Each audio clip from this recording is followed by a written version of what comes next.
Hello and welcome to the Wellness Journey podcast with me, Rhi Bowden. And me, Suzanne Williams. This season is all about new beginnings. And we have a very special episode today where we're going to ask Rhian all about a new beginning. Wow. So I'm in the spotlight today. You are in the spotlight. I'm feeling rather nervous. Oh, this is going to be awesome. This is. And I thought we'd go a little bit off piste here and ask you about a new beginning or a change that you didn't consciously choose when it happens to you or for you or with you. Yeah. And I think it's important that we chat about this topic because, there are new beginnings and change that we consciously decide and we think, no, I want to achieve that in my life, or I want to go for a new job, or I want to train in something different, or I want to start exercising, or whatever it may be. You have a goal in mind and you're working towards that goal. Yes. But it's a little bit different when a new path arises that you weren't expecting. Yes. There's been so many in my life, as I'm sure lots of our listeners have experienced, change and new beginnings that have come out of the blue. Yes. And have been like a bombshell and have potentially rocked their world. Yeah. And I think the most significant one for me, back in 2010, I had several new paths presented to me all at once. Which is sometimes the way. Sometimes the way. Yeah. So I had, in the April, I was 6 months pregnant with my second child, Reese, and we were supposed to move house. We had a small starter home and we needed a bigger home.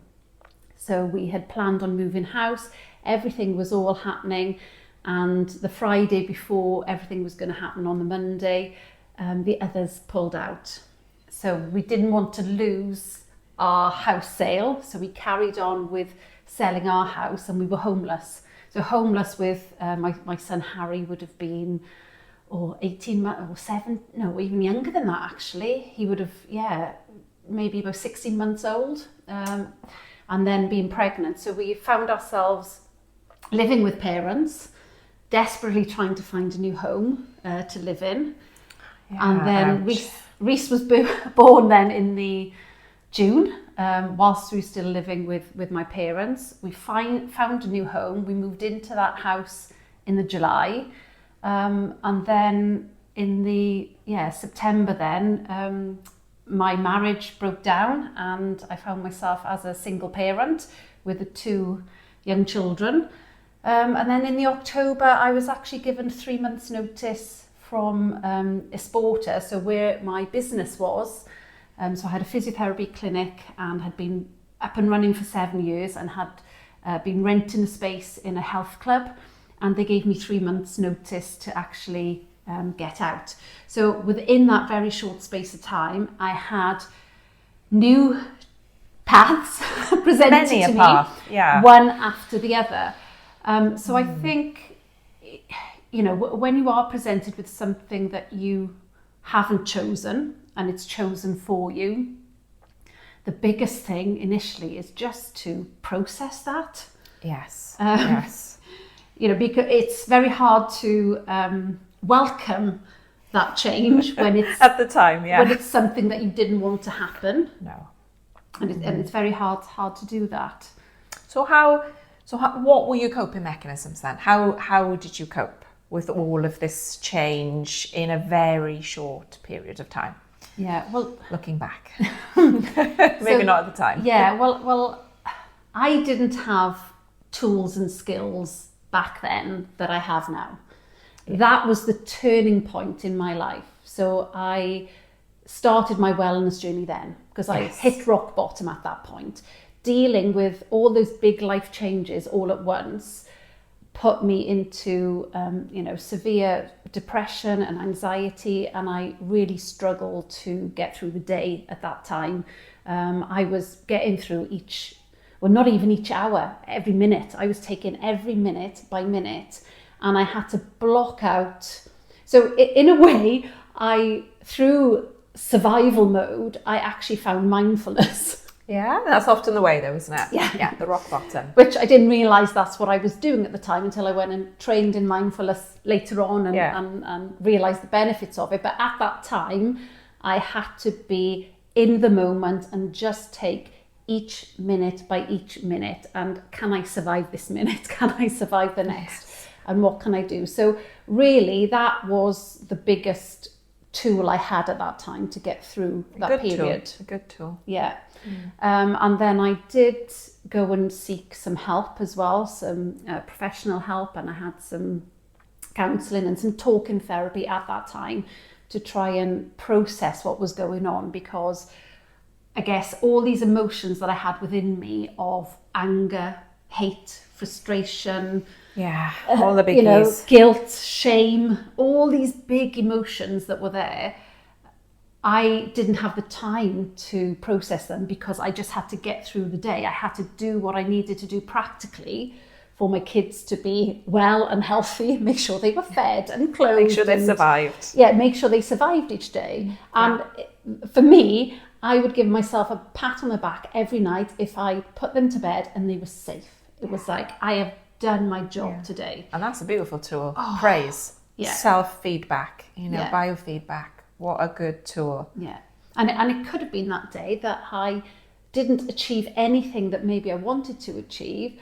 All I did was I stayed at home and I took care of my kids and I made sure they were safe and they were in bed. Absolutely. And they were fed and well. Yeah. And that was That's a huge thing. And that was a huge thing. So I think, the biggest lesson I learned from that time, really, from having all of these emotions, is giving yourself time and grace to process them. Absolutely. Very important. Because those big negative emotions, they stay within you and they create dis-ease in our body. And it took me a long time to process it because I had so many emotions.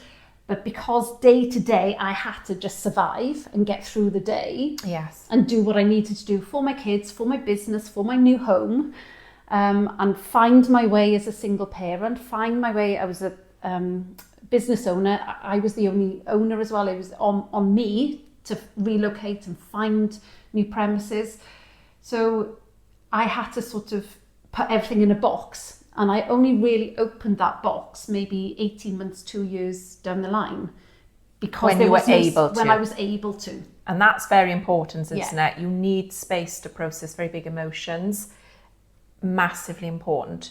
Don't dive into them if you're not in a very good, or if you haven't got space, because you make it a bit harder for yourself. So I think you, on retrospect, you did that very well. I know you had to do it that way, but in a way, that was the best way for you to... Yeah, because they're big feelings and you need time to process those. And at the time when I was going through that, all I wanted was for someone to come and rescue me. Yeah. I was like, please, can I have this white knight in shining armour coming along, riding his horse? Come along. Come and rescue me. And, at that time, I'm glad that didn't happen because I had to rescue myself. You did. And that was the huge lesson, wasn't it? And if we look at it hugely spiritually, which I'm not saying we have to in any way, shape or form, that shift changed your life for the better. Oh, absolutely. And I am so grateful for that. Yeah. I am truly grateful for that period of my life because I learned so much from it. And I also, realised what is important to me. And how do I want to live my life? And what are the things that are holding me back? What are the things that are not helpful? So a big thing at that time was me letting go of what other people thought. Yeah.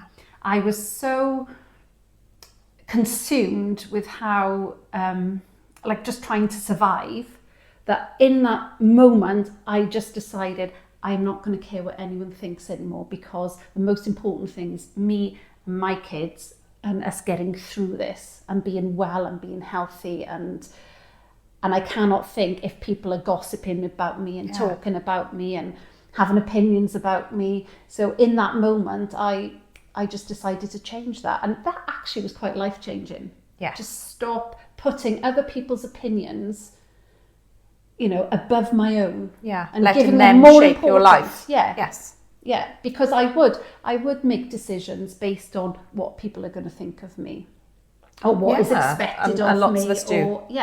But in that moment, I decided no. I can't take that on. That is just pressure that I just can't deal with. Yeah. On top of everything else. And when you're in the mode of looking at what's really important, you realise that wasn't important.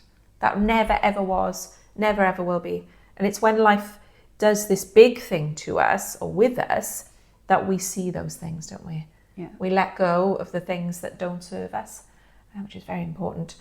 So how did you, when you came to the point that you had some space, how did you process the emotions then?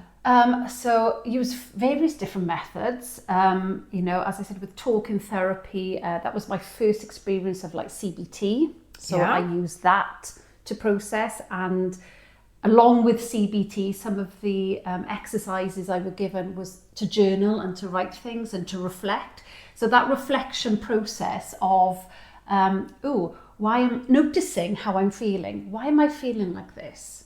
Why am I getting a tightness in my stomach? Yes. Why am I feeling a tightness in my chest? What is that coming from?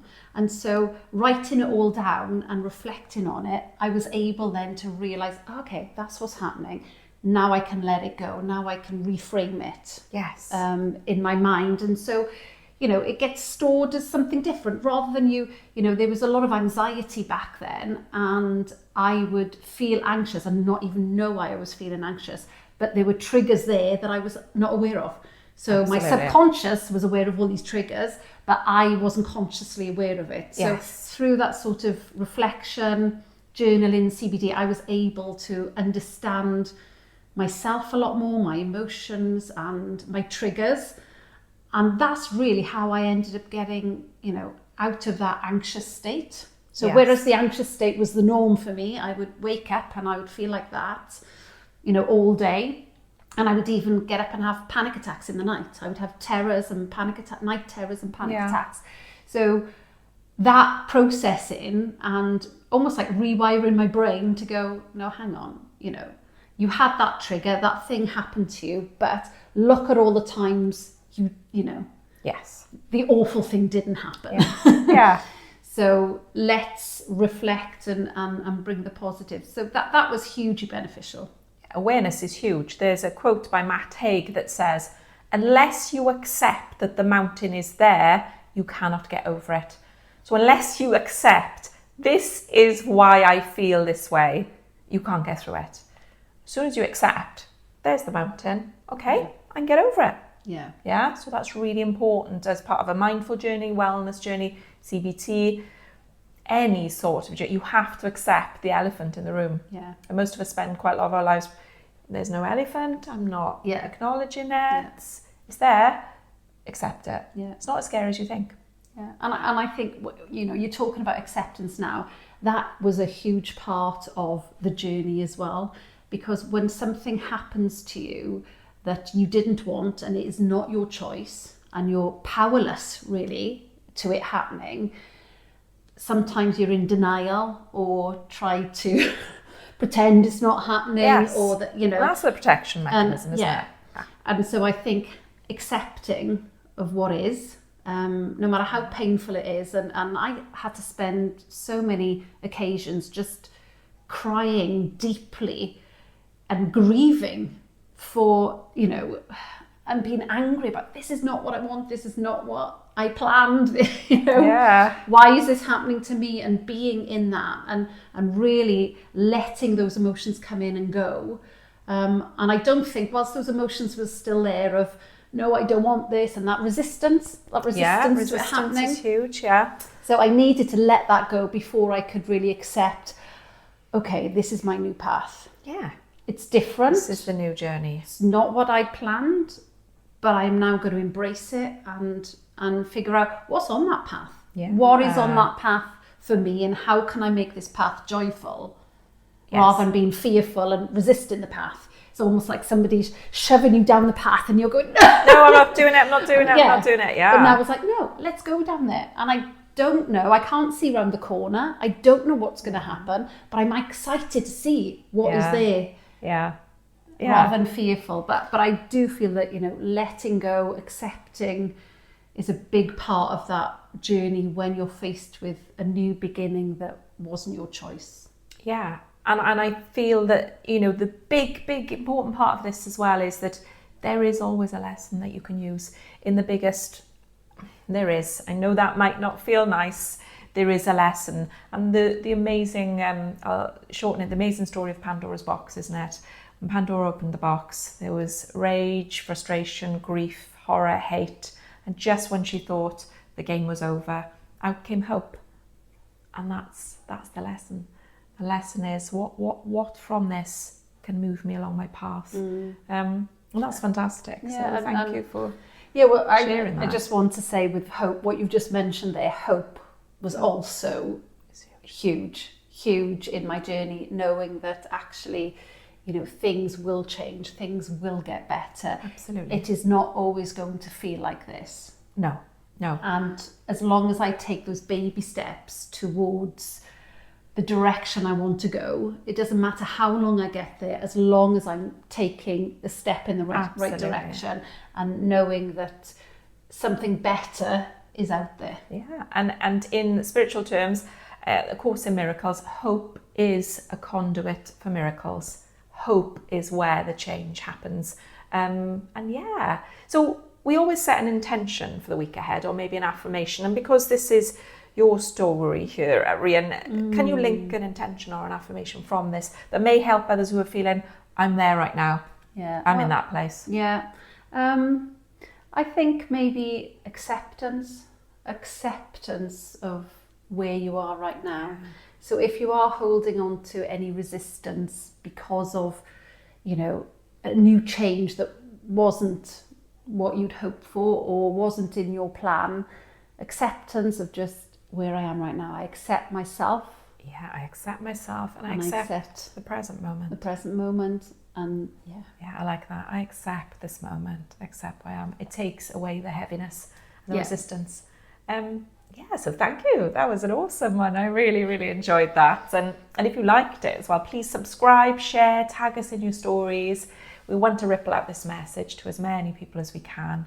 And we're really grateful that you're with us on this journey. Yeah, thank you so much for listening. Thank you. Yes, so this podcast is for you. Definitely. So comment and let us know what you think, and maybe share your story too. That would be awesome. Yeah. So sending love. Yeah, you are always awesome too. Yeah. Sending love. Thank you.